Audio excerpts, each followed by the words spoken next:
Gente, é com muito prazer que convidei o professor André Honor para participar do nosso curso, né, da disciplina optativa Imagem e Alegoria no Barroco. André é professor do Departamento de História e do Programa de Pós-Graduação em História da Universidade de Brasília. Ele, assim como vocês, né, fez a graduação em História aqui na UFPB, fez o mestrado em História também aqui, né, foi meu orientando de iniciação científica e de Mestrado. mestrado. Depois ele fez o doutorado na Universidade Federal de Minas Gerais. Eu participei da banca dele de doutorado. Logo em seguida, ele fez o concurso em Brasília. Ano que vem se completam 10 anos, né, dele no Isso, ano que vem departamento. completo 10 anos. Né? Não, É, não, já. não, não, não, Não não. foi do Eu 14? entrei, eu assumi em fevereiro de 2015. Sim, mas você fez o concurso em É, eu 14. fiz o concurso em 14. Quanto o concurso.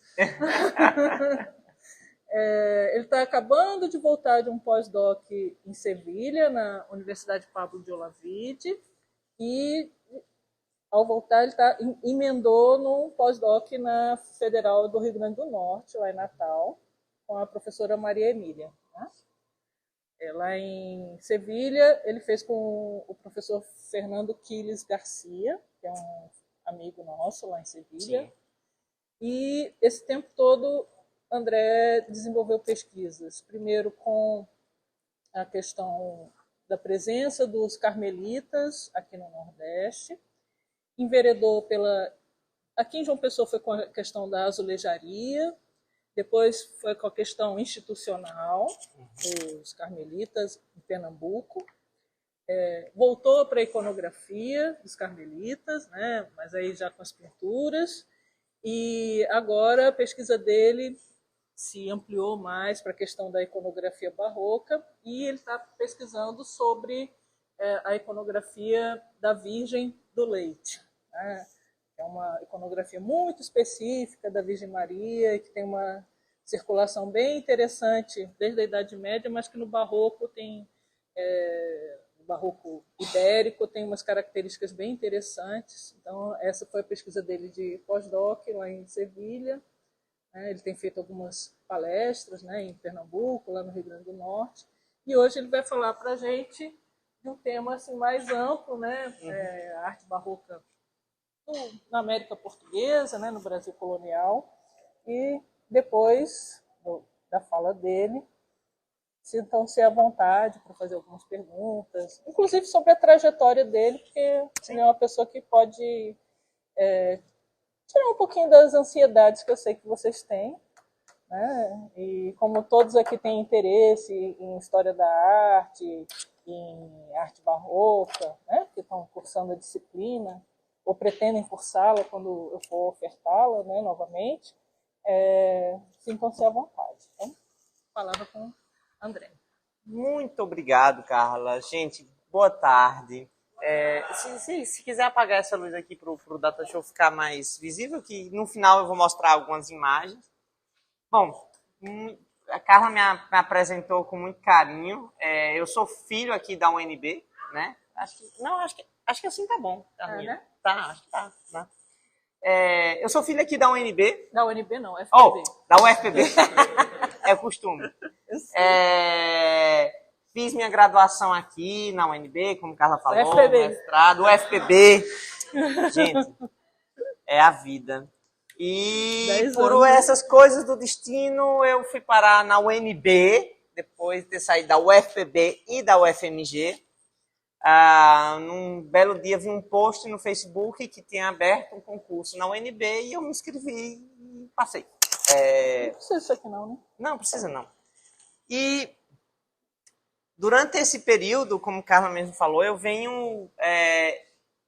atualmente eu sou bolsista de produtividade do CNPq e eu estou desenvolvendo um site que vai tentar trazer um pouco desse trabalho, tentar fazer uma espécie de história pública, né, de tentar divulgar esse conhecimento científico e também porque eu percebi que esses trabalhos em história da arte barroca estavam muito picados. Carla pesquisa uma coisa, eu pesquiso outra, tem muita intersecção e a gente tem dificuldades de conectar esses trabalhos. E esse site, especificamente, acho que vai contribuir bastante para que a gente possa fazer a divulgação. Então, é muito inspirado no site do Colonial Art, do México, em que você tem as pinturas e as gravuras que inspiram, e aí a gente vai ter o contexto, um pouco do contexto histórico, quais são as igrejas e tudo mais. A ideia é montar um site bem bacana. Atualmente, acabou de ser aprovado 3 bolsas lá para 3 rapazes da computação que estão lá montando o site. Na verdade, eles já começaram a fazer o site, então a gente espera que em 6 meses a gente comece a colocar ele no ar, e aí eu passo para vocês. Também aviso assim, essa comunicação de hoje, na verdade, vai ser... Eu quero muito conversar com vocês sobre isso, porque eu sei o que é que está aí desse lado. Ela tem tangencia meus trabalhos, é óbvio, mas ela não é meu pós-doc. Meu pós-doc, como Carla falou, é sobre a Virgem do Leite, ou a Nossa Senhora do Leite, e eu vou fazer essa comunicação da Nossa Senhora do Leite dia 25 aqui na UFPB. Tá? Acertei, UFPB dessa vez. Na UFPB, através do programa de pós-graduação daqui. Aí é uma palestra um pouco maior, uns 50 minutos, porque até agora eu cataloguei 199 imagens de Nossa Senhora do Leite. Tem bem bonitinha catalogada. Achei mais no Brasil do que inicialmente no Brasil eu só sabia da existência de 2, agora eu já estou em 8 ou 9. Descobri que tem uma em Goiânia, no Museu de Arte Sacra. Descobri que tem uma no Instituto Arqueológico Histórico de Pernambuco. Mas isso a gente vai conversar no dia 25. O que eu trouxe para vocês, na verdade, é uma série de inquietações, né? Na época pré-história, quando eu fiz mestrado com Carla, é muito interessante que a gente pense, talvez vocês não tenham noção do quanto a tecnologia impactou os estudos sobre imagética, né? Então, eu me lembro muito bem que, por exemplo, para o meu mestrado, meu sonho era encontrar a crônica do Frei Manuel de Sá, que ela tinha a carta que enviava os carmelitas pela primeira vez à América Portuguesa, uma carta de 1580. E essa crônica, você não achava em canto nenhum. Essa crônica ela era citada pelo Irineu Pinto, Ferreira Pinto, que quem trabalha com colônia conhece datas e notas para a história da Paraíba. Mas eu queria olhar o original, né? E eu passei o mestrado todo e eu não achei. Assim, não achei. E foi interessante, porque eu de 3 em 3 meses ia na internet e buscava. Quando eu entrei no doutorado, na primeira semana do doutorado, que eu digitei na internet, o Google estava no projeto do Google Books, digitalizando acervo de convento à torta e adoidado, estava lá. Hoje em dia, a coisa mais besta do mundo para você achar são crônicas.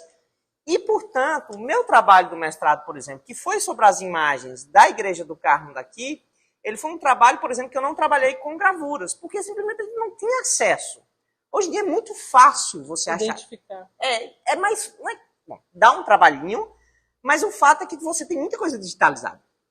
Então você vai lá nos museus, visita Nossa Senhora do Carmo, vai aparecer as gravuras, as pinturas. Então o trabalho de imagética hoje em dia é completamente diferente de 10 anos atrás. Tá? E nesse sentido, foi que eu comecei a questionar nesse tempo, especialmente depois que eu saí do doutorado, um pouco o que a gente está chamando de teoria barroca. E muito instigado pelo trabalho do Hansen. O Adolfo Hansen é um linguista, né? Salvo não me engano, e ele foi o primeiro cara a produzir um artigo, que é um artigo muito interessante, que é neobarroco, alguma coisa desse tipo, o qual ele vai dizer assim, gente, olha, esse termo barroco ele é muito complicado.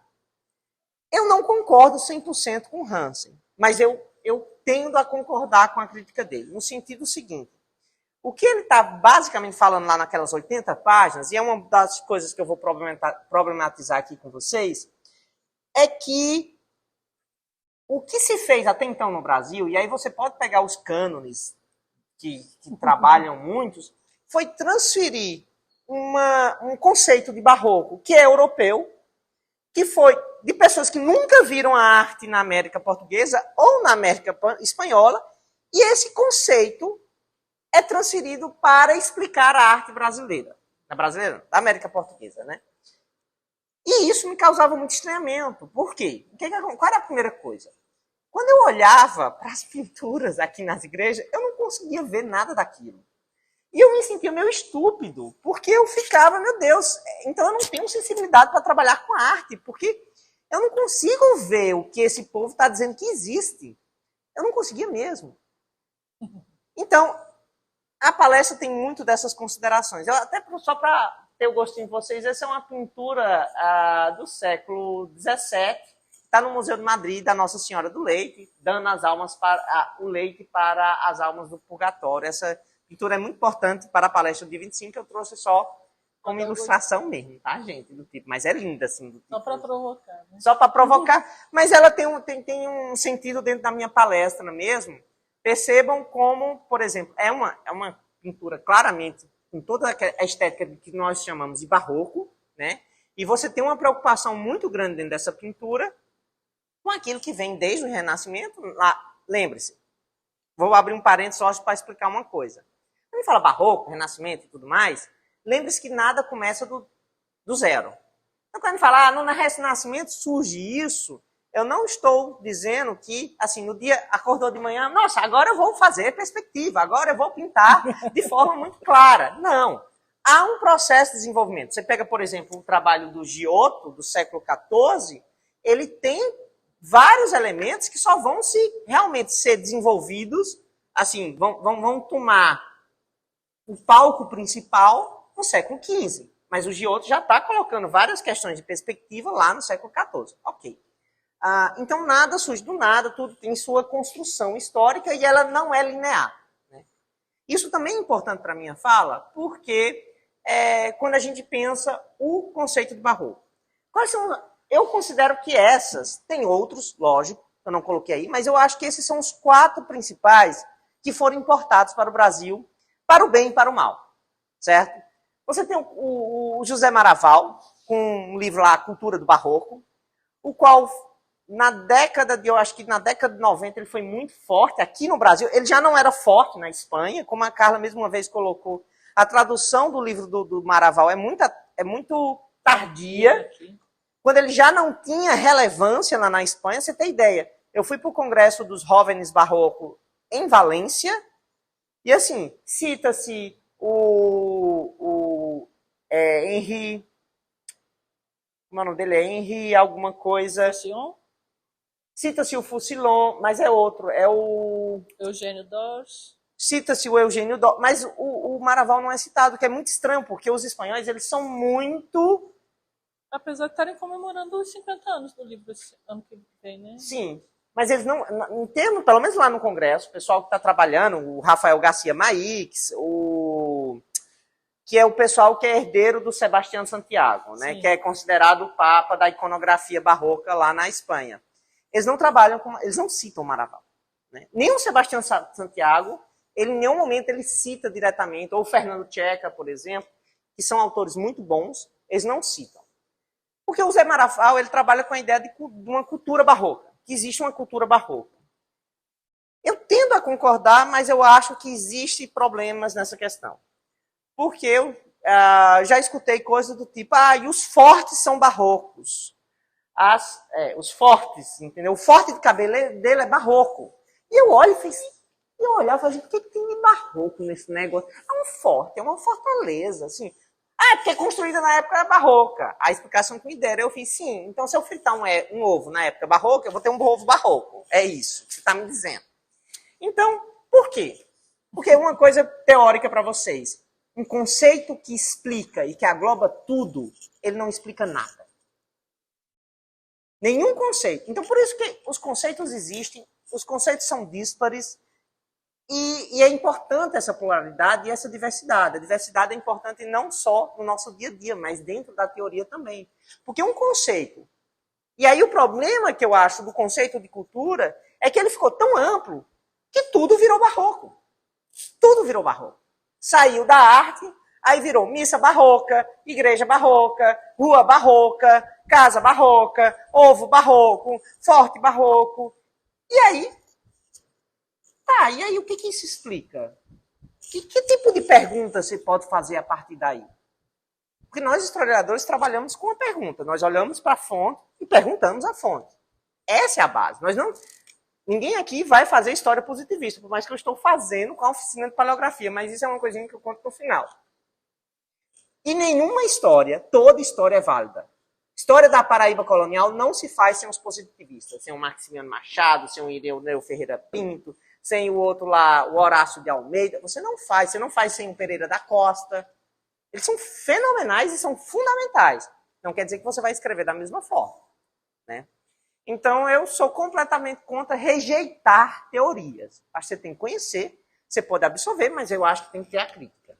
Até porque eles tiveram acesso a documentos que nem existem mais. Exatamente. Por exemplo, o Ireneu Ferreira, por exemplo, lá o José Lira Tavares, né? Que copiou os apontamentos para a história da territorial da Paraíba. Todos aqueles livros de Sesmaria desapareceram. Devem estar na casa de algum historiador aqui da Paraíba. Mas o fato é que no arquivo público não tem mais, né? E eles são fundamentais. Então, me incomoda um pouco. Eu vou deixar o Júlio Argan para o final. Ele é a pedra preciosa. Aí você tem, por exemplo, a ideia do Victor Tapie, que também é uma ideia que é do espírito da época, muito uma ideia hegeliana, também foi um tipo de estudo que teve muito impacto, por exemplo, no conceito do barroco espanhol, certo? E essa é uma ideia muito debatida, em termos muito rasos, que uma época teria um espírito, que isso moveria todos os elementos daquele espaço. É complicado, é meio holístico demais, na minha opinião, mas acho que tem algumas coisas, porque eu acho que sim, há uma conexão. Toda época conecta, até mesmo as coisas mais díspares de uma época, elas são conectadas pelo tempo. Porque senão, se não fosse isso, nossa profissão não faria muito sentido, né? E eu acho que os dois principais, que realmente vão ter um impacto, é o Wolfling, que escreve no século XIX, sobre barroco, sobre a arte em Roma, na Itália, entre 1580 e 1620. O Wolfling é muito específico sobre o que ele está falando. E aí o Wolfling cria toda uma ideia de contrastes, né? Que a arte barroca seria escura, que ela seria o contraste do claro com o escuro, do aberto com o fechado, do linear com o pictórico. E aí ele tem todo um esqueminha que Carla colocou no livro, eu coloquei no meu livro, então tá lá, tudo lá bem bonitinho e tudo mais. E eu olhava para a arte aqui e não via absolutamente nada disso aqui, né? E, por fim, você tem o que eu acho que é o mais útil para a gente, mas com cuidado, que é a ideia do Júlio Carlos Argan da persuasão. Que a característica principal da arte barroca seria a ideia de que ela é uma arte que busca persuadir a pessoa, certo? Aí vem a pergunta, mas toda arte ela não é persuasiva? O que faria com que o barroco fosse uma arte persuasiva que se diferencia por cima da arte renascentista? Você quer me dizer que o teto da Capela Sistina não é persuasivo? Você quer dizer que lá, aquelas igrejas góticas, românicas, que inclusive tem a síndrome de Stendhal, você não quer dizer que aquilo ali não persuade a fé? É uma coisa a se pensar. Então, só a ideia de que o barroco é persuasivo. Ok, ele é. Mas eu acho que precisa mais. Eu acho que, em determinado momento, o Argan ele é fundamental, porque você nunca vai perder essa perspectiva, mas é preciso ir um pouco mais além. Porque senão você vai ficar num conceito muito raso. Porque a arte contemporânea também é persuasiva. Inclusive imersiva. Porque você pode dizer que o barroco também é imersivo. Sim, a arte contemporânea também. E ela é barroca? Não. O Hansen, e aí eu coloquei em vermelho, João Adolfo Hansen, como eu falei no início, ele destrói. Ele diz que não se deveria utilizar o termo barroco. Eu não vou para esse lado por um motivo muito simples, porque eu sou uma pessoa esperta. Não que o Hansen não seja, porque ele é 10 vezes mais inteligente que eu, muito mais competente. Deus me livre de falar do Hansen. E se ele vier falar comigo e vocês disserem que eu falei alguma coisa dele, eu digo que é mentira e eu minto muito bem. Mas o fato é que eu acho que o Hansen... O fato é que o termo barroco está aí. Ele existe, ele é colocado, ele pegou. Consolidado. Ele está consolidado. Então, brigar contra isso, eu acho que é uma briga desnecessária. Eu prefiro fazer aquilo que eu acho que nós historiadores fazemos de melhor, que é pegar um conceito e transformá-lo, e ressignificá-lo. Né? Então, quando a gente fala... Fazer a crítica. Quando a gente fala de diáspora africana, por exemplo, a gente está falando de uma diáspora que é diferente da diáspora judaica. Né? A diáspora judaica tem uma característica muito forte, que é da expulsão dessas pessoas. A diáspora africana, ela tem a característica de tirar essas pessoas de um determinado espaço e jogar no outro. Né? Existem nuances que são diferentes. Mas isso não quer dizer que você não possa ressignificar os termos para explicar coisas diferentes. Basta que vocês, no trabalho de vocês, gente, isso é fundamental, que vocês expliquem o que vocês estão chamando de diáspora, por exemplo. Então, a minha ideia é, o que eu estou chamando de barroco? E eu vou trazer para vocês uma proposta que eu venho desenvolvendo durante esse tempo e eu vou me apegar a ela até os últimos dias da minha vida. Por quê? Por exemplo, uma das coisas que me incomoda, e aí eu tenho toda uma explicação, porque a história da arte ela é pouco trabalhada no Brasil. É muito pouco trabalhada. Quantas disciplinas vocês tiveram aqui que tem uma aula sobre arte do período? Máximo uma semana. Carla, coloca. Só moderno. Só na arte, Semana da Arte 22, né? Deve ter alguma coisa desse tipo. Mas é muito raro. E mesmo assim. Então, Brasil 4 tem? Alguém fala de...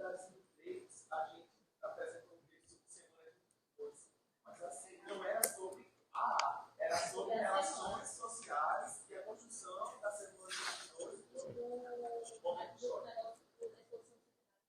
Ou seja, é muito mais uma história social do que uma história da arte, né? E isso é também explicado, mais uma vez, olha, gente, eu sempre digo assim, tem uma coisa que eu falo muito para meus alunos, a gente estuda história, a gente compreende história, eu considero a história uma grande terapia universal. Você vai para a terapia psicóloga e fala, ai meu Deus, eu dei um tabefe no meu filho, porque minha mãe batia em mim, eu só sei educar batendo. E aí você consegue compreender por que você bate no seu filho, por exemplo. Você tem dois caminhos. Um é utilizar isso como muleta para justificar seus atos que não deveriam ser reproduzidos. Ou você, ao explicar por que você age assim, você transforma isso em fator de mudança de si. Eu digo a mesma coisa para a história. Quando eu vou falar aqui, eu não estou justificando nada. Eu estou explicando. Porque eu acho que no momento que você explica por que... Como, por exemplo, no momento que você analisa o racismo ou a homofobia no Brasil, você tem toda uma explicação que é muito claro porque as pessoas são racistas, é muito claro porque as pessoas são homofóbicas, é muito claro porque as pessoas... Há uma construção histórica, é estrutural. Eu estou justificando? Não, eu estou explicando. Porque no momento que você explica, você percebe que as coisas não são permanentes, elas não são naturais e, portanto, elas são passíveis de mudança se a gente quiser. Tá? A mesma coisa com a história da arte. Por exemplo, o que explica um pouco isso? Nós não temos disciplinas de história da arte dentro do nosso currículo de história. E nós não tivemos cursos de história da arte. A gente tem agora por exemplo, a UNB tem um curso de história da arte. Na Unifesp? A Unifesp tem, mas são cursos, inclusive, recentes. Eles não são cursos que têm uma tradição. Por exemplo, o curso de história da arte da UNB, ele é muito voltado para a arte contemporânea. Por exemplo, lá não se estuda arte pré-histórica, por exemplo. Agora, onde é que se estuda arte dentro da universidade? Fora o curso de artes plásticas. Qual é o curso aqui? Vocês sabem qual é o curso aqui que vocês vão ter uma disciplina, vão ter de história da arte, que vai... Arquitetura. Arquitetura. É por isso que os arquitetos é quem dominam a história da arte, é por isso que os arquitetos é quem estão nos institutos de patrimônios históricos. E aí, por que eu estou falando isso? Porque isso explica um pouco, até hoje, o que a gente vê quando se vai assistir palestras sobre barroco, isso aqui. Que é um formalismo. O que eu estou chamando de formalismo? É aquelas análises que se preocupam só com a forma e muito pouco com o conteúdo. Então, é do tipo... Aqui eu tenho um exemplo. Então, e um etapismo. A ideia de que você tem uma evolução. Então, aqui você teria... Aqui são 3 igrejas dessa cidade, né? A Igreja da Misericórdia, a Igreja de Santo Antônio, né, o Convento de São Francisco, e aqui a Igreja do Carmo. Aí você tem, olha, isso aqui é do século XVII, pelas características, realmente é. Isso aqui seria maneirismo. Aqui é final, início do 18, então aqui é barroco. Olha, tá vendo as volutas? E aqui já você teria o rococó. É uma classificação completamente europeia, etapista, que não é furada, porque isso aqui de maneirismo não tem absolutamente nada. Então hoje... Nem é esse o nome. Nem é esse o nome. Chão. A gente chama de arquitetura chão, estilo chão. Mas você vai, por exemplo, onde eu tirei essa foto, que é de um site oficial de arquitetura de patrimônio, que é um site bem bacaninho, inclusive. Todo lugar vai estar escrito que é maneirismo. Aí tem arquitetura chão maneirista, que ele não larga o osso do diabo maneirista. Gente, não. Tem uma igreja maneirista, sim, no Brasil, em Salvador. Porém, essa igreja, que é claramente maneirista, ela não foi feita no Brasil. Ela veio pedra por pedra embarcada de Portugal. Como lastro. Exatamente. Ela veio e foi montada aqui. Ela não foi construída. Então, é basicamente como se você pegasse, você não pode falar de maneirismo no Brasil. Não teve renascimento, como é que vai ter maneirismo? Porque senão você vai chegar e vai dizer que as pinturas pré-históricas são renascimento. Né? Então você tem essas questões que você tem que ter muito cuidado. E eles continuam nisso. E aí, quando não pega, isso é barroco manuelino, isso é aí pega os reis de Portugal para poder classificar uma arte aqui que não funciona. A gente sabe que uma coisa é o que está no reino, uma coisa é o que está na colônia. As coisas se modificam e se ressignificam dentro desse espaço. Né? E existe um tempo. A temporalidade nossa não é a temporalidade dos reis de Portugal, definitivamente.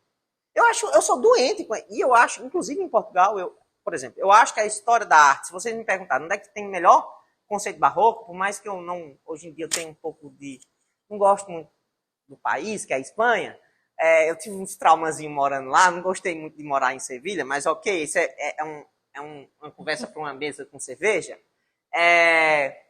Mas o fato é, eles têm uma boa teoria do barroco, que você consegue trazer muita coisa interessante para cá. Portugal, por exemplo, ela é fechada nesse etapismo, nesse formalismo. Então, assim, é como se Dom João V morreu em 1750, então agora é barroco Joséian, como é que chama o barroco? De Dom José. Como se o rei morreu, então mudou tudo, sabe? Então, pode até fazer sentido Joanino, em Portugal. Barroco Joanino. Pode até fazer sentido, mas não faz sentido pra gente. E aí você pega os perfis de Instagram, por exemplo, o perfil do Matheus Rosada, que ele tem a missão de fotografar tudo. Eu gosto muito mais do Matheus Rosada, ele é muito divertido, é um professor de arquitetura que não é daqui. Ele é muito divertido. Mas ele foi convidado para abrir esse congresso dos jovens barrocos. Pelo amor de Deus, E eu falei isso, a crítica que eu fiz para ele.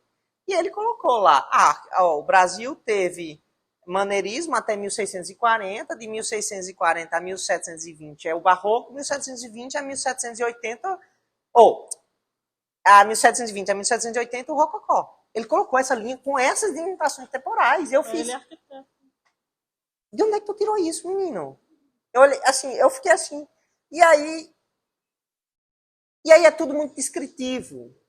Tá vendo a fachada? E aí essa descrição do arquiteto, ela não combina muito bem com o nosso trabalho de historiador, porque a descrição é importante, você tem que saber descrever, certo? Não estou negando isso.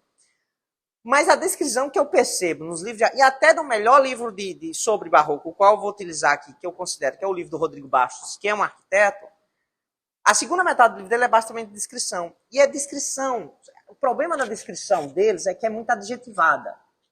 Então isso é uma arquitetura... Muito juízo de valor. É uma arquitetura pesada, escura. E eu fico olhando assim, eu até consigo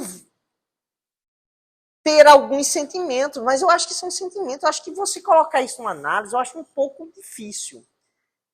Mas existe uma razão de ser para isso. Por exemplo, e se você pegar os manuais da escola hoje, ainda fala, barroco é o contraste do claro, do escuro, barroco é aquela coisa pesada, tenebrosa, sombria. E eu considero muito que isso também só vingou no Brasil, porque quando você pega as igrejas, elas têm um pouco disso, mas não porque elas eram assim, mas porque elas estão mal conservadas. Sim. Você vê, por exemplo, aqui a fachada tá preta, Ela não é preta. Ela é muito clarinha. A nossa pedra, ela é clara. Agora, o tempo vai, a pedra é muito porosa, vai desenvolvendo e tudo mais. Eu vou dar um exemplo muito Você sabe prático. que vão restaurar e aplicar polímero, né? Para poder ficar clarinha, porque esse seria o sentido. Então, por exemplo, isso aqui seria mais leve porque ela está mais limpa. Então seria rococó, que é uma arte mais leve. Isso aqui está mais pesado, olha como ele está escuro e tudo mais. Mas na verdade não é, é a ação do tempo. É chuva, é fungo, é mofo, é líquido, basicamente. E aí eu vou dar um exemplo daqui de João Pessoa, por exemplo. É o mesmo painel. É o mesmo painel. Isso aqui foi até 2016. Ele era assim. Em 2016, por quê? Porque ele tinha um verniz que oxidou. E em 2016 foi feita uma restauração e desoxidou. Onde é que está um contraste do claro? Olha como isso é colorido, gente. Olha como isso é claro. Olha como isso é leve. Aí você olha para isso aqui, é outra coisa. Ele é escuro. Você quase não vê os personagens. Por exemplo, o outro painel, que é do Nossa Senhora do Rosário, quando eles tiraram, eu achava, inclusive, que era a Assunção de Nossa Senhora, porque ela em cima na nuvem. Quando eles tiraram o vinil, aí apareceu o rosário na mão dela. Porque estava tão escurecida a imagem que ninguém viu o rosário. O detalhe do rosário não dava para ver. Eu fui até criticado por um menino muito, muito bom daqui, que veio da arquitetura da UNB, que ele fala, não, porque você tem, na minha dissertação eu falo que é a Assunção de Nossa Senhora. E não, é Nossa Senhora do Rosário. Mas é quando eu bati a foto, quando eu fiz análise, não dava para ver o rosário. Agora, no livro, quando eu fui publicar o livro, como já tinha restaurado, eu bati a foto e coloquei a foto nova. Só que eu não olhei, eu não analisei a imagem de novo. E é muito pequeno o detalhe do rosário na mão dela. Então, só para vocês verem que também isso não é por acaso, sabe? O que eu acho que as pessoas deixaram de perceber, e à medida que você vai restaurando, aí você vai vendo como essa arte colonial, ela é clara, ela é festiva, ela é colorida. Você pega as pinturas do Ataíde, eu acho uma explosão de cores aqui. Onde é que está o claro com o escuro? Onde é que está o tenebroso? Onde é que está o tenebroso aqui, gente? Sabe, assim, não funciona. É diferente de um Caravaggio. Você pega lá, aí você pode dizer, realmente, tem um claro, tem um jogo de luz, tem um efeito pictórico, você tem as imagens, o fundo é muito escuro, é um negócio que tem um peso, digamos assim, para usar um adjetivo. Aqui eu não vejo peso nenhum. Ao contrário, eu flutuo junto com Santa Teresa para o céu quando eu olho para isso.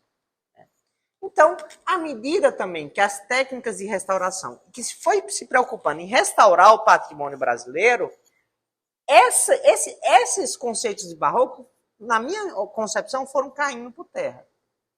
Bom, e aí eu trouxe aqui só um pouquinho para a gente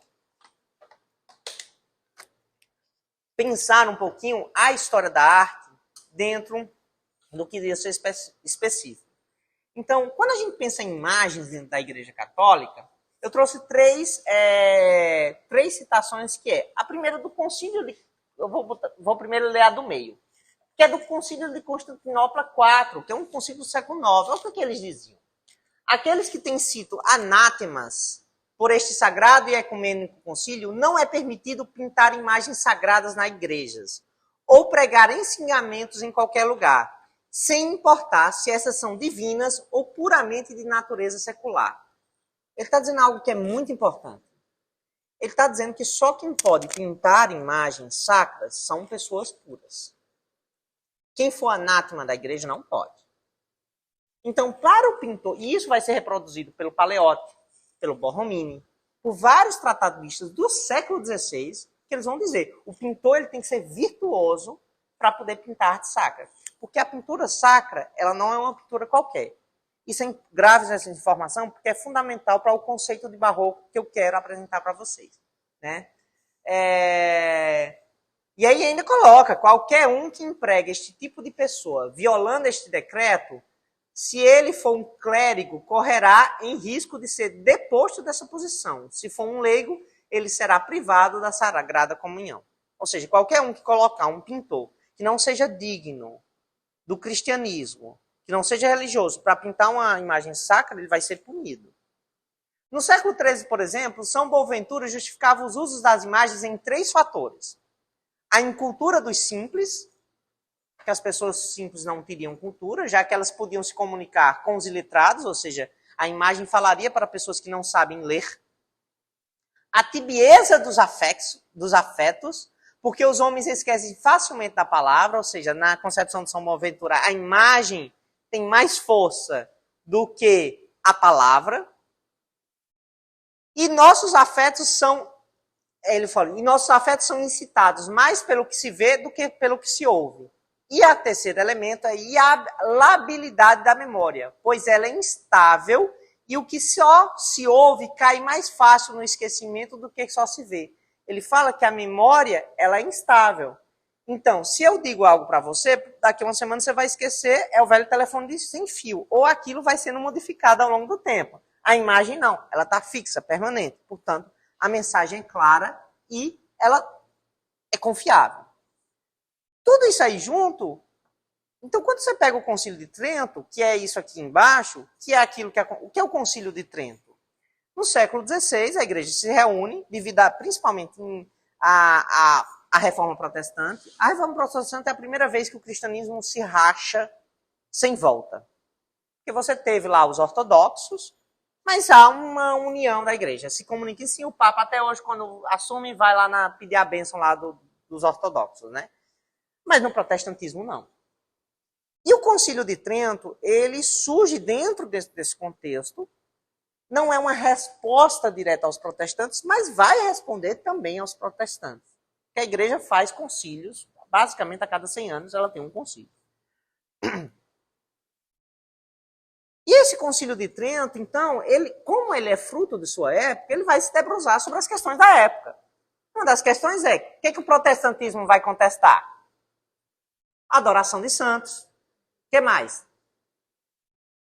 As indulgências, as relíquias, ou seja, aqueles pedaços de santo, de osso, de caveira que tem por aí. O culto à virgindade de Maria. O culto mariano. E vai pegar também o culto às imagens. Por que o protestantismo é contra o culto às imagens? Porque o segundo mandamento fala, não tomará o santo nome de Deus em vão, nem reproduzirá coisas que existem no céu e na terra. Então, teoricamente, você não pode fazer cópia daquilo do metafísico, daquilo que está no céu. Então, você não pode fazer um retrato de Jesus, de Maria e tudo mais. É bem claro lá o mandamento. E os protestantes vão atacar a igreja por isso. Né? Só que as imagens existem desde o século III. A primeira imagem de Nossa Senhora que a gente tem é uma imagem de Nossa Senhora do Leite nas catacumbas romanas, né? Que data do século III. E a igreja não podia prescindir das imagens, até mesmo por todos os conceitos de que ela é escrita dos letrados, que ela vai chegar para nós. Por exemplo, uma das coisas que talvez é interessante é que eu já li teorias que o protestantismo substitui a produção de imagem pela música. O que nos dias atuais funciona muito mais. Por isso que o culto protestante é tão cantado, é tão animado, tem banda, bateria, tem tudo, baixista, tem tudo. E a música gospel é tão forte. E a música gospel é tão forte. Então, se no século XVI fazia sentido a questão da imagem, hoje em dia, por exemplo, a produção de um quadro para uma igreja não vai converter absolutamente seu ninguém. Agora, a música e aquele ambiente, com certeza, tem um pouco mais impacto. E aí eu trouxe um pedaço do Concílio de Trento.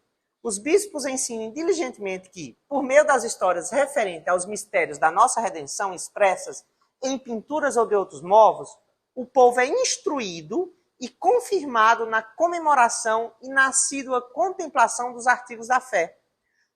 E que de todas as sagradas imagens tira grande fruto, não só porque o povo recorda os benefícios e os dons que lhe foram conferidos por Cristo, mas também porque entram pelos olhos dos fiéis os milagres e os exemplos salutares de Deus por eles, modelem a vida e os costumes à imitação dos santos e sejam incentivados a adorar e amar Deus e a cultivar a piedade. Então, a imagem tem esse caráter pedagógico.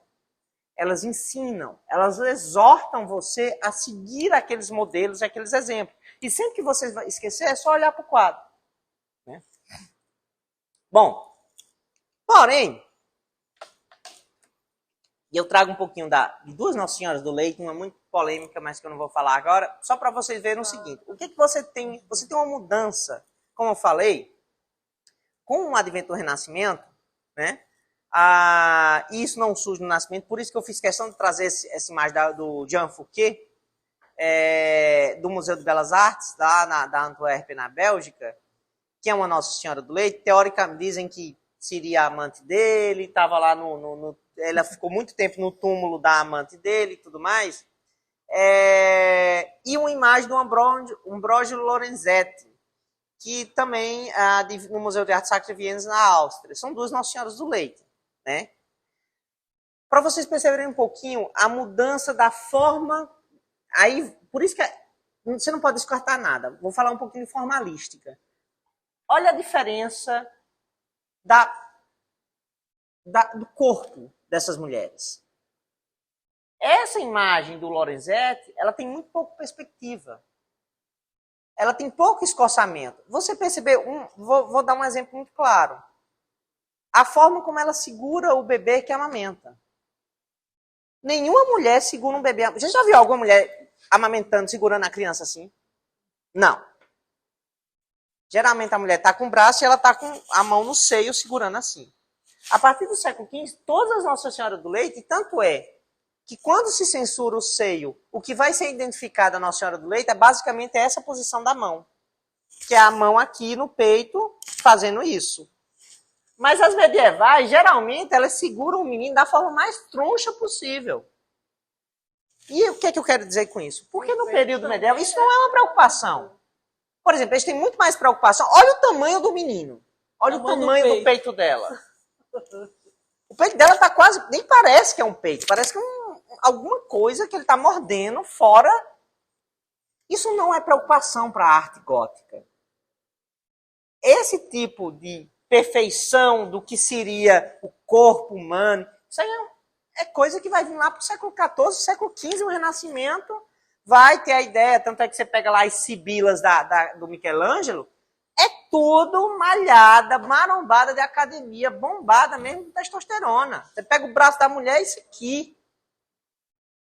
Porque o modelo ideal é o modelo de corpo masculino, você tem que mostrar todos os músculos, os bíceps, não sei o quê. Você faz todo o movimento, como é que traça aqui, como é que traça aqui. Aí é fantástico. A arte medieval não está preocupada disso. Por exemplo, na arte medieval você não tem profundidade. Os personagens maiores são os mais importantes. Os personagens menores são os menos importantes, independente se eles estão na frente ou não.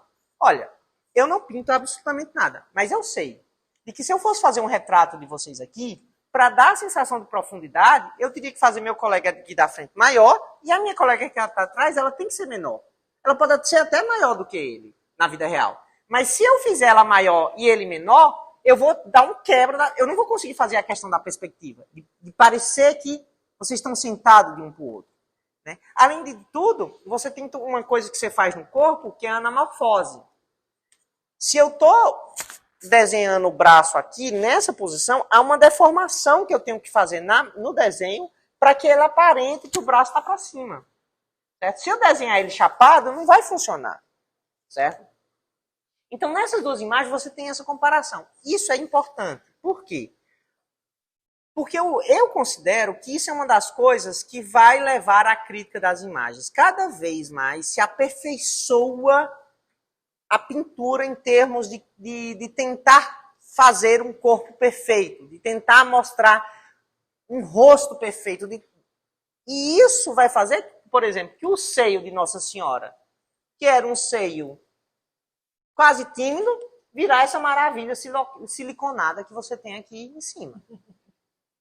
E aí isso vai chamar a atenção. Essa imagem aqui vai ser muito polêmica, certo? E aí eu acho que é por isso que a igreja também vai se desprezar. Porque antes você não tinha esse problema, agora, por exemplo, você vai representar Adão e Eva. Vai estar os dois pelados. Porque eles estavam pelados. E aí, como é que você faz isso? Você vai botar eles pelados na igreja? É possível? É permitido? Né? Eu trago só essa citação para vocês. Eu até fiz a piada assim, Austin, porque ela tem um livro que chama Persuasão, que é: se dirigida para o bem, a função da imagem é prática, educativa, didática. Mas essa função não se explica apenas pelo ato de transmitir por meio de imagens exortações morais ou exemplos edificantes. A igreja quer manifestar na arte a origem e a extensão universal da própria autoridade. Porém, já que esta tende, sobretudo, a influir concretamente sobre o comportamento humano, em vez de enunciar e impor verdades da fé, deve poder condicionar todas as ações do homem, qualquer que seja a sua posição social e sua preparação cultural. Eu gosto muito dessa citação, porque isso mostra que não basta somente, não é só a imagem que vai persuadir. Existe todo um contexto a ser construído ao redor da imagem, certo? E aí eu começo a fazer minha proposta de teoria. Essa proposta de teoria do barroco, na verdade, ela não é nova, assim, do tipo, eu não estou inventando a roda, digamos assim, eu estou pegando o que várias pessoas falaram e estou juntando num modelo esquemático. Que essa persuasão, a primeira coisa para pensar nessa persuasão, quando você vai pensar uma imagem, eu acho que o mais básico e o que deveria ser pensado para qualquer imagem daqui da América Portuguesa é a ideia de decoro. Porque, inclusive, essa ideia de decoro ela não é anacrônica, ela é contemporânea à produção. Você pega os contratos das pinturas lá do Ataíde, em Minas Gerais, de Imaginária, você tem o tempo todo as irmandades. Eu quero uma imagem decorosa. O Rodrigo Bastos, que é esse arquiteto, ele faz um livro chamado A Maravilhosa Fábrica de Virtudes, que é orientado pelo Hansen. Por isso que o livro só tem a palavra barroco 2 vezes durante o livro. É 2 ou 3 vezes, eu contei. Vocês podem baixar. Ele publicou em capa dura, muito bonita a publicação, mas tem na internet para baixar o doutorado dele, que eu acho que ele não modificou quase nada, muito pouco. E qual foi a ideia dele? Né? Porque em vez de... E eu acho que isso foi... Se ele não tivesse tido Hansen como orientador, isso não teria vingado. Por que você não vai atrás dos conceitos que fundaram essas imagens? Vai nos contratos. Já que você tem os contratos, vai nos contratos e olha o que eles estão pedindo do pintor. E aí o grande conceito é o decoro. O que é o decoro? O decoro seria o que deveria vir a ser. É muito amplo. Aí eu trouxe essa citação do Bastos, que ele coloca assim: o decoro conservou sempre a responsabilidade por orientar o artista na procura do que é adequado e conveniente, tanto em relação aos aspectos internos e implícitos à obra, matéria, gênero, estilo, proporções, ordem, disposição apropriada de elementos, ornamentos, elocução característica, ética, patética, proporção de comunidades e efeitos adequados, quanto também em relação aos aspectos externos e circunstantes a ela, a recepção que a obra deveria ter para os destinatários. O que é uma obra decorosa e o que é uma obra indecorosa. Então as igrejas estão pedindo o tempo todo uma obra decorosa. E como é que esse pintor vai saber o que é essa obra decorosa? Tá? Essas obras decorosas, elas vêm principalmente através, e aí a minha teoria, que aí eu começo a entrar dentro desse aspecto, é que para a imagem ser decorosa, ela não pode ter nenhum elemento que vá desviar da imagem, do conceito dela. Você não pode olhar para uma Santa Teresa e pensar que é uma Santa Clara. Ela tem que ter elementos e características de forma que você reconheça que é Santa Teresa e não Santa Clara. Como é que se faz isso? Ora, e como é que você faz isso aqui na América Portuguesa? Acho que o principal caminho são as gravuras. Que são imagens gravadas em papel, geralmente em livros. E eu lhe digo, 95%, eu ainda não encontrei, a não ser algum bustozinho, 95% das imagens que você tem são inspiradas em gravuras. É muito... Eu ainda não vi, até porque você não pode dizer que é porque não achou que não existe, porque a gente também tem um acesso limitado a essas gravuras. Eu ainda não encontrei nada que fosse deliberadamente o pintor chegou lá e vou inventar essa cena de São Francisco que vou fazer da... Não, sempre inspirado em alguma gravura. E eu vou mostrar um exemplo para vocês mais Às vezes juntavam imagens de mais de uma gravura, pedaço de uma, pedaço de outra. Pronto. O trabalho que eu vou apresentar em outubro no EIC, que é sobre o painel das almas do purgatório da Horta Terceira do Carmo, é exatamente a junção de duas gravuras. Uma gravura, inclusive, que só está lá na biblioteca de Bruxelas. Como o cara que pintou lá na Horta Terceira teve acesso a essa imagem, provavelmente tinha uma cópia aqui. Essa cópia se perdeu. Né? Bom, e como é que funciona? Como é que funciona isso? Então você tem a gravura, e da gravura você vai tirar esse modelo para fazer essa imagem. E esse modelo, essa imagem... Mas, André, você tinha falado que a igreja tem lá no mandamento que não se pode fazer imagem do que está fora. O mandamento é muito claro que você não pode copiar aquilo que foi chamado metafísico, tá, gente?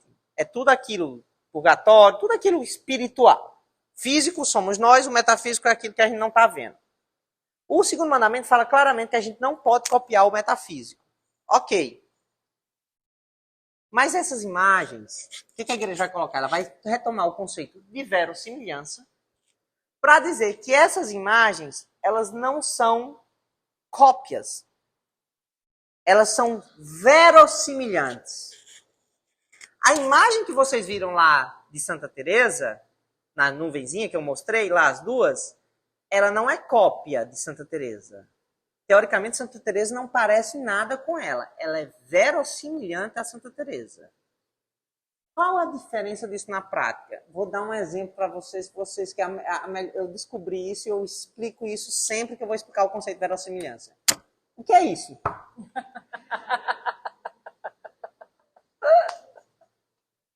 À primeira vista, o que é isso, gente? Parece um chapéu, né? É um chapéu, certo?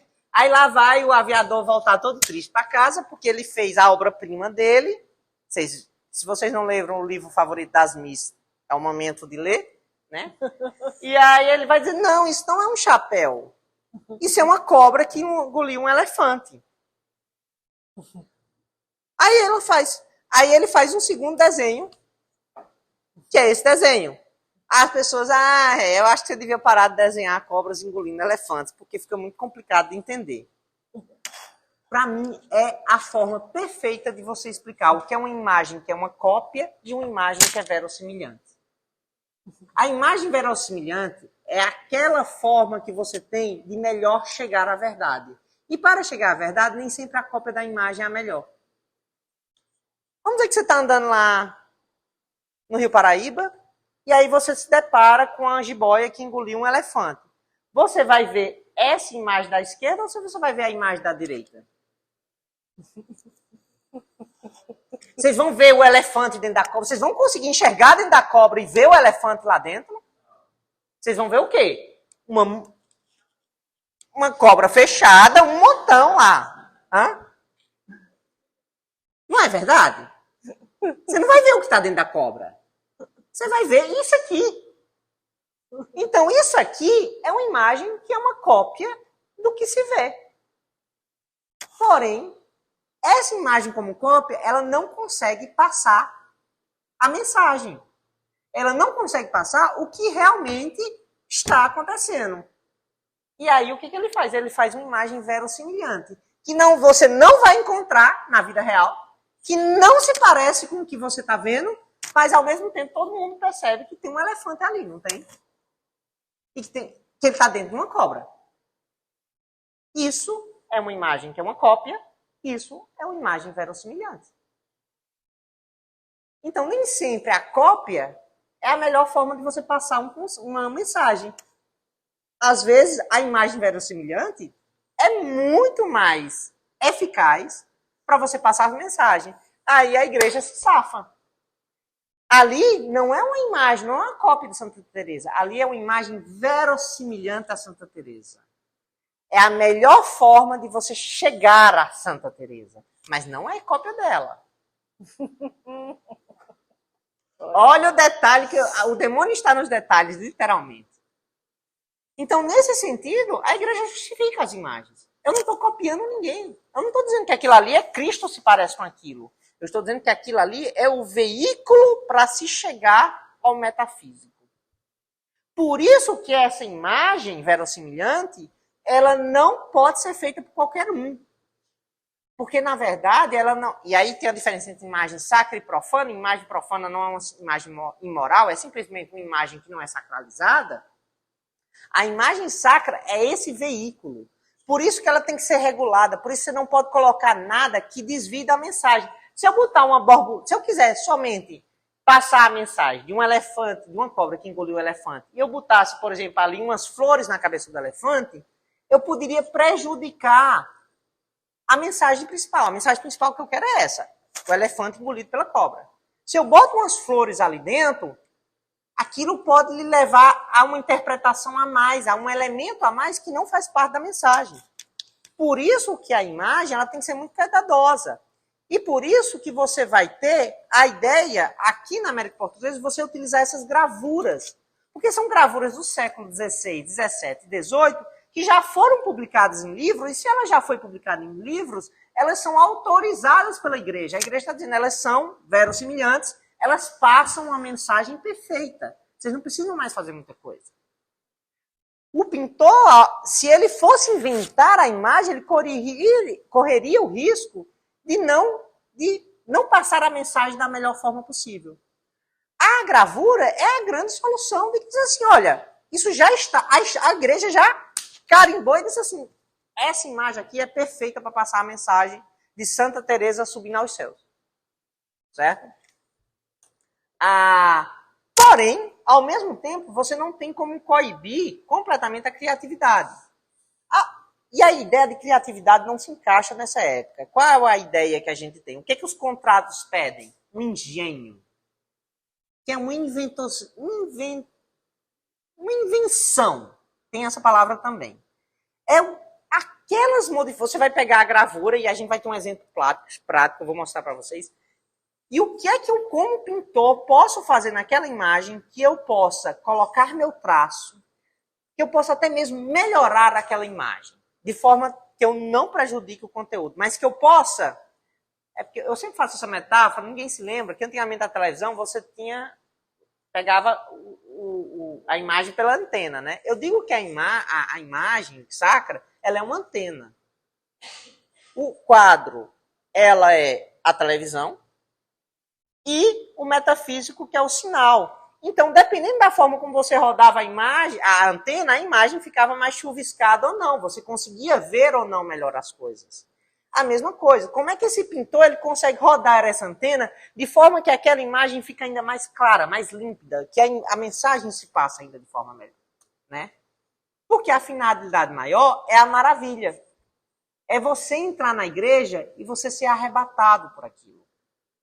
É esse sentimento de despertar no espectador, e por isso que a arte barroca tem todo esse cuidado com o espectador, de você comovê-lo.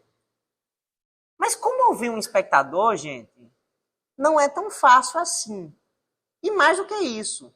E aí, por isso que a propaganda moderna absorve vários desses elementos. Se você vai fazer uma propaganda para um público rico, não é a mesma coisa que envolve uma pessoa rica com uma pessoa pobre. Uma pessoa branca, uma pessoa negra, um gay, um hétero, mulheres, homens. Você tem que conhecer sua audiência. E aí, por isso a importância do engenho. Porque é nesse engenho que o pintor vai pegar aquela imagem que é europeia, que fala para um público, e vai dizer, como é que eu conecto isso com esse povo que mora aqui nessa América? E aí você vai acontecer coisas do tipo, não trouxe aqui, mas tem um painel, por exemplo, lá da Igreja da Horta Terceira de Santa Teresa lá do Recife, que é Santa Teresa sendo empurrada pelo demônio da escada. Santa Teresa um dia estava no pé da escada, teve um vento, ela caiu e quebrou a perna. Ela tinha 50 e poucos anos, a veinha. A senhorinha, né? Veinha não, porque, tipo, né? Estamos quase lá. Para a época, ela já era uma senhorinha, porque ela vai morrer pouco depois. E aí... Apareceu a Nazaré na vida dele. É, exatamente. Não, eu brinco que o Rafa que fez o trabalho, a gente fala que era a Nazaré Tedesco, porque realmente a escada é ela caindo assim, a imagem, e o diabo atrás, assim, empurrando, feito Nazaré. E, na verdade, Nazaré nunca empurrou ninguém da escada. Ela olhava para as pessoas e as pessoas caíam. Reviam Senhora do Destino, que isso para mim ficou muito claro quando eu revi. Mas o que acontece, inclusive, é muito interessante, porque na biografia de Santa Teresa, ela não fala, em hipótese alguma, que o demônio empurrou ela. Mas na primeira biografia escrita, 2 anos depois da morte dela, o biógrafo coloca, aí um dia ela estava no pé da escada, sentiu um vento e caiu. Provavelmente foi o demônio. Aí o cara vai lá e faz uma gravura, que é 3 demônios empurrando a mulher da escada, entendeu? E aí, as outras biografias já falam que foi o demônio, que ela viu o demônio. Não, ela não fala isso. Ela diz que escorregou. Aí a primeiro biógrafo diz assim, foi um vento do nada. Só pode ter sido o demônio. Aí a terceira biografia já diz assim, foi sim, foi Satanás que foi lá e empurrou. Então, bom. E aí, por que eu falei essa piada, esse painel? Na Ordem Terceira do Carmo, eles reproduzem essa gravura perfeitamente por um detalhe. Um dos demônios da gravura, da cintura para baixo, ele é uma cobra. Relembrando a cobra do Apocalipse. Sabe o que Sepúlveda faz lá no Recife? Ele coloca pernas e coloca um saiote de penas e um cocá no demônio. Porque quem era o demônio para essa galera? Os índios. E aí você não, Santa Teresa continua sendo empurrada da escada, você não prejudica a mensagem, a passagem está lá, mas você vai conseguir se comunicar melhor com aquela sua audiência, porque a cobra é uma coisa muito universal, mas o indígena, você está falando diretamente para aquelas pessoas. Lembrando, por exemplo, Van Hagen tinha ódio aos índios porque foi atacado por um na saída. Então, nesse momento, você tem os encomendantes da Ordem Terceira, quando vem essa pintura, eles se sentem. A ideia é que eles fiquem maravilhados, dizendo, nossa, como você foi inteligente. Cara, você substituiu a cobra pelo indígena, nossa. E, poxa, isso dá um impacto, né? Porque o resultado final é construir um grande teatro. É um grande espetáculo, né? A teatralidade, ela faz parte. A igreja é pensado como um grande teatro. E aí, nesse sentido, gente, o que é que faz o teatro? Tudo. Somente público não faz um teatro. Somente um ator sozinho não faz teatro. Teatro, ele é uma conjunção de fatores que visa comover as pessoas, persuadir. Aí sim, a gente volta à persuasão. Porque o que é que o teatro faz? Lógico que é o que o cinema faz hoje em dia. O teatro precisa de iluminação, maquiagem, som, interpretação, ator, público. A ideia é construir, fazer da missa um grande espetáculo em que você tem a ressurreição de Cristo. E aí você sair maravilhado daquilo. Então você precisa de imagem, de incenso, de vela, de luz, de padre falando, de oratória, de música. O que é o canto gregoriano se não uma grande mantra? O que é a reza do terço se não um grande mantra? Ave Maria, cheia de graça, Senhor com vós, bendita sois vós, da mulher, do fruto, nosso Senhor Jesus, Santa Maria, Mãe de Deus. É um mantra. De novo, Ave Maria, cheia de graça. Qual a diferença disso para É a mesma coisa. A azulejaria que a gente chama de tapeçaria, ela tem esse sentido de serem mandalas, para que você possa emergir nesse universo. Se você olhar muito tempo, você vai começar a ver realmente as coisas se mexerem. Certo? Bom, então a ideia é transformar tudo isso num grande teatro. Por quê? Ora, em nenhum momento ninguém está dizendo que ele vai olhar para Santa Teresa e achar que aquilo é Santa Teresa. Mas vamos lá, quando vocês vão ver, sei lá, Barbie. Vamos ver Barbie. Todo mundo viu Barbie aqui. Quem não viu tá por fora. Então, tipo, tá por fora, mulher, pelo amor de Deus. É o grande sucesso mundial. Você olha lá, você sabe que ali é Margot Robbie fazendo a Barbie, você sabe. Eu sempre citava os Vingadores, mas é porque Barbie tá... Você vai lá, os Vingadores, você vai lá, você sabe que é o outro, o homem roxo lá, o Thanos. E você tá lá, meu Deus, a Terra tá sendo destruída, vai matar. E você tá empolgadíssimo no cinema, e você tá chorando. Eu me lembro quando eu vi Meu Primeiro Amor, pela primeira vez, eu vi no cinema, eu era muito pequeno. Não sei se vocês chegaram a ver esse filme, que é o Macaulay Culkin. Hoje em dia não passa mais na sessão da tarde, né? E eu chorava horrores. Por que você chora no cinema? Por causa disso. Você em algum momento acredita que aquilo que está acontecendo é verdade? Não. Mas você é persuadido às emoções. Você chora, você ri, você está lá com Hans Ramos, que é o menino da novela, apaixonado lá pelo outro. E você está se convencendo que aquilo ali é verdade. Você sabe que são dois atores. Você sabe que aquilo ali é uma mentira. Você sabe que é uma encenação. Mas você está convencido daquilo. Então nenhum fiel dentro da igreja achava que nada daquilo fosse verdade, mas eles se envolviam pela emoção, né? Então, é nesse sentido que eu acho que você tem uma cadência que você consegue construir perguntas. Primeiro, a teoria é o decoro. Elas têm que ser decorosas. Para isso, você se baseia na gravura. E aí, para isso, para você reproduzir essas gravuras são reproduzidas dentro do conceito de verossimilhança. E essas gravuras são reproduzidas, e isso está nos contratos, as ordens sempre pedem que o pintor aplique engenho. Ou seja, que ele faça alguma alteração para trazer o efeito de maravilha. Para que no final a gente possa ter um grande teatro e um grande espetáculo dentro daquele ambiente. Aí eu trago, por exemplo, um exemplo muito prático.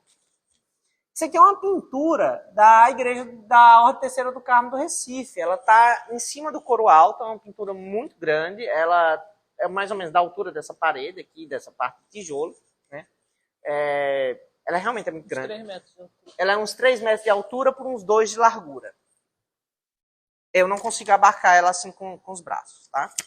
É uma pintura em madeira, como vocês podem ver, né? E você tem é uma cena que Santa Teresa descreve na biografia dela, que eu esqueci de colocar aqui a citação, que ela fala que ela estava um dia muito atribulada e que ela foi rezar, entrou em êxtase, e quando ela entrava em êxtase, ela via Jesus, ela tinha encontros com Jesus, encontros muito gozosos nas palavras dela, né? E Jesus teria dito a ela assim, olha, não se atribule. Do mesmo jeito que os outros fundadores de ordem sofreram, você sofrerá também. Mas tudo dará certo. E aí, essa é a igreja da Ordem Terceira, do Carmo do Recife. Você tem as 2 primeiras gravuras que a gente tem inspirando essa imagem, que é uma do Claudine Brunat, que é do século XVII, e essa outra que é de um anônimo, essa daqui mais amarelinha, que é do século XVIII. E aí você tem as imagens aqui, de forma muito interessante, você tem Santa Teresa ajoelhada, Cristo aqui em cima, ele aponta para os santos fundadores, então você tem claramente São Francisco aqui com a chaga na mão, tá vendo ele está com a mão aqui? Tá vendo ele está com estigma aqui na mão, esse primeiro aqui. Você tem um Santo Agostinho aqui do lado, e você tem... Com cajado de São Bento, né? Tem um São Bento ali em cima, e tem mais 2 criaturas atrás que não estão muito bem claros, que parece não estar muito interessado também na cena, que eles estão conversando entre si, enquanto Jesus está falando com eles. Tem um, na branca, na pintada, ele coloca São Domingos, só pelo manto branco, né, que você vê. E aí você tem uma cópia dessa gravura de alguns anos depois, que é essa daqui. Basicamente quase a mesma coisa, mas não é. Tem algumas poucas, por exemplo, se você perceber essa construção aqui, ela é diferentezinha dessa daqui. Tá? Mas é basicamente a mesma, é quase uma cópia. Ela tem alguns elementos muito poucos, diferentes, dentro desse espaço, certo? Aqui um pouquinho aqui a bancada, tem como se fosse uma listra aqui, que ele não tem ali. Mas especialmente o que muda mais é essa... A chaga de Cristo. A chaga de Cristo. Não, ele tem a chaga aqui. Não, no pé. Ele tem a chaga ali. Aqui ele não tem a chaga no pé, tá vendo? Também, eu acho que Santa Teresa está um pouco mais sorridente naquela, nessa não está. Tem alguns detalhezinhos, mas basicamente é a mesma coisa, né? E aí você tem essa gravura do Westerhuth, que é do século XVIII, que ela mantém vários elementos, Santa Teresa ajoelhada, Jesus, que já tinham sido estabelecidos pelas gravuras anteriores, Jesus Cristo na nuvem, olhando, apontando, e os santos fundadores atrás, né? E aí tem algumas coisas que você pode perceber, por exemplo, que eu acho que esse aqui ele comete um erro de decoro. Por quê? Quando você pega a passagem de Santa Teresa, ela fala claramente que Jesus não invocou essas pessoas. Jesus falou sobre elas. Como é que você transforma isso numa imagem? Porque não podia botar diálogo, né? O problema dessa imagem, que eu acho que ela é menos decorosa, é porque o gravurista Claudini, que ele já se inspira, ele fala isso no início da gravura, que ele se inspira em umas pinturas que tem na França, de Santa Teresa. Mas essas pinturas desapareceram, certo? Os fundadores, em cima, eles estão olhando para Cristo. Eles participam da cena. Eles não deveriam estar participando. Eles não têm que estar se comunicando com Cristo porque eles não apareceram na cena. Cristo mencionou eles. Quando você pega a gravura do Westerholt, os fundadores estão alheios à cena. Eles não se comunicam com Cristo. O que melhora um pouco a mensagem. Porque senão você olhando essa aqui, parece que Cristo invocou a imagem da galera. Eles estão olhando para Cristo. Né? Eles estão olhando para Cristo, estão reverenciando, inclusive, botando a mão no peito. Não, eles não podem estar fazendo isso porque eles não estão presentes. Eles são somente uma fala de Cristo. Então, o Westerholt, como é que ele tenta corrigir e melhorar isso? Ele coloca os fundadores conversando entre si, completamente alheios. Só como uma lembrança. E como se fosse uma lembrança. E aí você tem Cristo apontando para Santa Teresa e tudo mais, e elas mãozinhas. E aí percebam como ele se inspira claramente. E aí você tem a utilização do decoro dessa imagem, porque essa é publicada num livro, aprovado pela Inquisição, pela Igreja, pelo Santo Papa, não sei o quê, portanto é uma imagem... As outras são gravuras avulsas. Não, as outras também fazem parte do livro, só que são de 100 anos antes. Né? Porque, de certa forma, elas não ferem o decoro, elas não chegam a ferir o decoro, tá bem, elas estabelecem um modelo. Porém, aí vem o engenho do Westerholt em cima dessa imagem. Ele vai dar o toque dele e tentar ajeitar de forma que ele torne a mensagem mais clara. Então ele acrescenta alguns elementos. E o Cristo também está mais elevado. Né? E aí o mais Cristo, distante, exatamente, o Cristo está mais distante, como se fosse realmente uma visão. E aí você tem a pintura do João de Deus e Sepúlveda, lá no Recife. Detalhe, o João de Deus e Sepúlveda, como todo pintor da América colonial, ele trabalhava com uma oficina. Quem trabalhava na oficina com ele era o irmão dele e as 4 sobrinhas dele. Provavelmente essas pinturas, elas têm traços de mulheres. Pintados, porque eles, para produzir o que eles produziram, eles tinham a divisão de trabalho. Então, tinha um pintor especialista em anjo, tinha um pintor especialista em falsa arquitetura, porque ele não conseguiria produzir no tempo que ele produziu a quantidade de coisas que ele produziu. Então, ele funciona por oficina. Né? Assim como o Aleijadinho, por exemplo, todo mundo sabe. Por exemplo, as estátuas lá de Congonhas, ele fez, na mão dele se considera tem 2 ou 3, e o resto ele entregou para o ateliê dele lá. Os escravos dele. Os escravos usados dele lá fazer o que quiser. Mas aí quando você pega aqui, você tem 3 elementos fundamentais que o Sepúlveda faz de engenho nessa pintura. Vocês conseguem perceber aí o que é que tem diferente? Um contraste entre a gravura e a imagem e a pintura?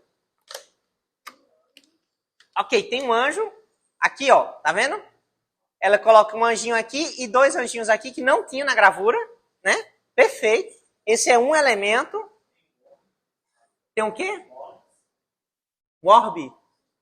Mas ele tem na gravura aqui, ó. O orbe, ele tá aqui, ó. Ele tá segurando aqui um orbe e aqui também. O que mais? O azulejo aqui. Aqui que você fala?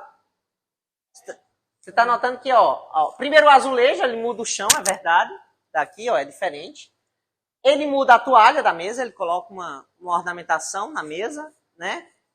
Santíssimo. Ao fundo aqui, isso aqui, tem uma imagem aqui que não tem aqui. E tem uma coisa maravilhosa que vocês não estão percebendo, mas... a pomba...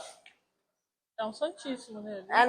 Ali do lado direito dele, na verdade são 2 querubins, são 2 anjinhos. Não é uma pomba não, são 2 carinhas juntinhas com a asinha aqui, né? Eu até fui apresentar isso, eu apresentei esse painel para os carmelitas lá em Fátima, aí eu fiz uma piada, porque aí ele botou esses anjinhos aí que não sabem o que estão fazendo da vida dentro desse espaço, os carmelitas riram, mas esse povo riu. Disse assim, nossa, você fala dos anjinhos de forma tão interessante. Aí eu disse, pois é. Oi.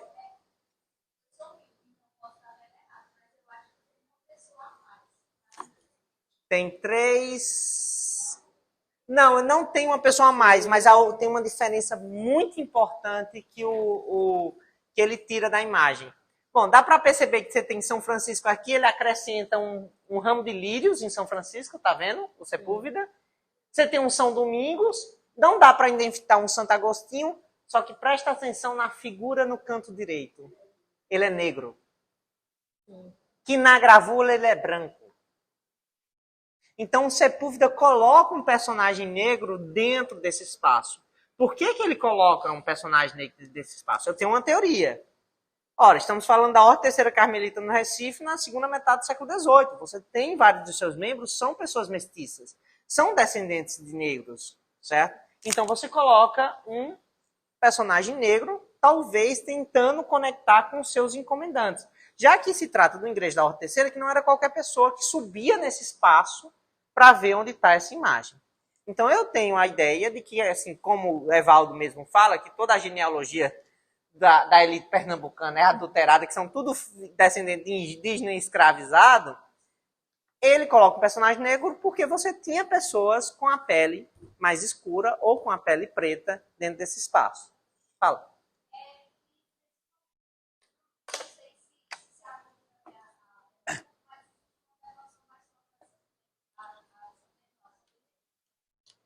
Mas aí São Benedito não é um santo carmelita, certo? É um Santo Franciscano. Ele é um santo franciscano, por mais que você tenha São Francisco aí. E São Benedito, ele não é fundador, tá? Teoricamente aí são fundadores, mas é uma hipótese também. Você tem, por exemplo, nos carmelitas, você tem Santo Elesvão e Santa Ifigênia, que são santos negros, né? De devoção carmelita, muito presente em quase todas as igrejas carmelitas. E aí, por fim, a imagem que alguém falou que é a imagem de fundo. Olha que fantástico. Essa é uma próxima... O painel, como eu falei, é a imagem. Essa imagem de fundo, ela é desse tamanho assim. Na gravura original, o que você tem? Você tem um altar com crucifixo. O que faz sentido, por quê? Porque ele está falando do Calvário que ela vai ter que passar. E aí, o que o Sepúlveda faz? Pega essa imagem e coloca a transfiguração de Cristo. Aí você tem os 3 apóstolos embaixo, ele tira a imagem de Moisés e de Elias, que aparecem nesse momento, que é o momento em que Cristo, eles estão lá no Monte Tabor, Cristo é arrebatado aos céus e as vestes dele se transformam em branco. E Deus fala, esse é o destino manifesto do meu filho, aceite-o. É o momento em que Cristo tem revelado aos apóstolos que vai morrer, e os apóstolos não aceitam.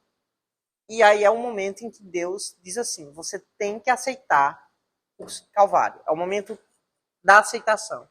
E aí, nesse sentido, eu acho que o Sepúlveda consegue ainda melhorar ainda mais a mensagem da imagem. Porque a imagem, ela não está falando... Quando a passagem de Santa Teresa, ela não está falando sobre Calvário em si, sobre sofrimento.